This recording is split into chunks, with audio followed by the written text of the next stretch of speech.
20 साल में 7 stock listed companies with a market capitalization of $153 billion.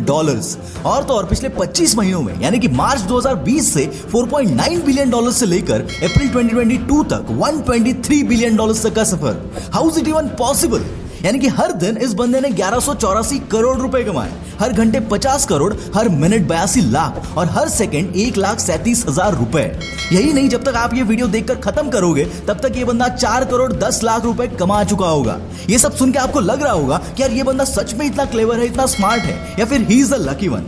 So don't worry, इसका भी आंसर आपको वीडियो में मिल जाएगा।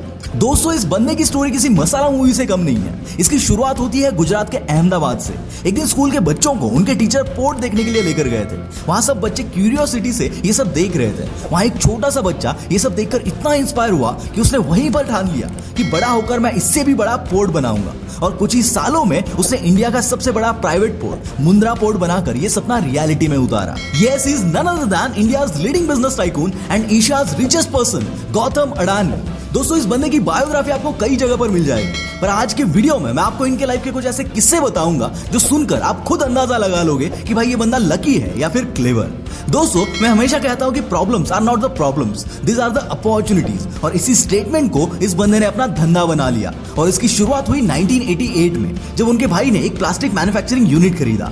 बिजनेस तो अच्छा था, पर डिमांड ज्यादा होने की वजह से वो उसे पूरा नहीं कर पा रहे थे, क्योंकि उस डिमांड को कंप्लीट करने के लिए जो रॉ प्लास्टिक ग्रैन्यूल्स की रिक्वायरमेंट थी वो इंडिया में कोई भी कंपनी प्रोवाइड नहीं कर पा रही थी। तो इस बंदे ने इंटरनेशनल मार्केट एक्सप्लोर करते हुए प्लास्टिक ग्रैन्यूल्स को इंपोर्ट करना शुरू किया और अपनी रिक्वायरमेंट्स कंप्लीट करने के साथ साथ बाकी लोगों को भी सप्लाई करने लगा। इंपोर्ट एक्सपोर्ट का जैसे एक्सपीरियंस मिला, वैसे ही उन्होंने अपनी पहली कंपनी अडानी एक्सपोर्ट शुरू की, जिसके अंडर उन्होंने metal, agricultural products, clothes, chemicals वगैरह की ट्रेडिंग करना शुरू किया। और तब से इस बंदे का दौर शुरू हो गया। 1995 में जब गवर्नमेंट्स ने पोर्ट्स में प्राइवेटाइजेशन लाने का सोचा, तब इस बंदे ने गुजरात का सबसे बड़ा मुंद्रा पोर्ट खरीद लिया, जो कि लगभग 8,000 हेक्टेयर में फैला हुआ है। इसकी कंस्ट्रक्शन कॉस्ट 50,000 करोड़ रुपए है। इस पोर्ट की जमीन इन्होंने 10 पैसा पर स्क्वायर फीट के भाव से खरीदी थी, जो कि ऑब्वियसली किसी पॉलिटिकल सपोर्ट के बिना पॉसिबल नहीं था। मतलब अडानी पहले से ही पॉलिटिकल सपोर्ट पे भरोसा करते थे। मैंने शुरुआत में ही कहा था कि प्रॉब्लम्स मींस अपॉर्चुनिटी। वो इसीलिए कि जब प्लास्टिक ग्रैन्यूल्स की सप्लाई में प्रॉब्लम आई तो इस बंदे ने अडानी एक्सपोर्ट बनाई, जो कि आगे चल के अडानी एंटरप्राइज बनी। जब माल सप्लाई करने में टाइम लगने लगा तो 300 किलोमीटर की प्राइवेट रेलवे लाइन बना दी। जब उनको फ्रीक्वेंटली ट्रैवल करना पड़ा तो उन्होंने 3 प्लेन्स खरीद लिए, जो फ्री टाइम में पॉलिटिशियंस और बिजनेसमैन को रेंट पर भी देने लगे। पावर प्लांट में जब कोयले की कमी पड़ने लगी तब ऑस्ट्रेलिया जाकर इस बंदे ने कोल माइंस ही खरीद ली। इंपोर्ट एक्सपोर्ट में पोर्ट्स की वजह से प्रॉब्लम आए तो वहां उन्होंने खुद के ही पोर्ट्स बना दिए। आज 7 अलग अलग राज्यों में 13 पोर्ट्स इनके हैं। इसी तरह हर प्रॉब्लम को ये बंदा बिजनेस बनाता चला गया। अपने स्ट्रैटेजीज के बेस पर कुछ लॉस मेकिंग बिजनेसेस को खरीदकर इस बंदे ने उनको भी प्रॉफिटेबल बना दिया, जिसमें रिलायंस पावर, जेएमआर ग्रुप का थर्मल पावर प्लांट और एलएनटी का कटुपल्ली पोर्ट भी शामिल है। लास्ट 25 महीनों में इनका नेटवर्क इतना बढ़ने के पीछे का रीजन है इनके एक्विजिशन और शेयर्स के बढ़ते हुए प्राइसेस। जैसे कि अंबुजा सीमेंट और एसीसी सीमेंट को खरीदकर ये रातों रात सीमेंट किंग बन गए। 2014 से लेकर आज तक उन्होंने 30 से भी ज्यादा मेगा एक्विजिशन किए हैं। कभी कभी लगता है कि ये बंदा कंपनीज की शॉपिंग पे निकला हुआ है। पर दोस्तों, अगर हम बात करें स्टॉक प्राइसेस की, तो इसके पीछे कंपनीज का प्रॉफिट इतना रैपिडली नहीं बढ़ा है जितना कि इसका शेयर प्राइस बढ़ा है। और बहुतों का कहना है कि ये एक बबल है। सो लेट्स सी, ये तो वक्त के साथ पता चल ही जाएगा।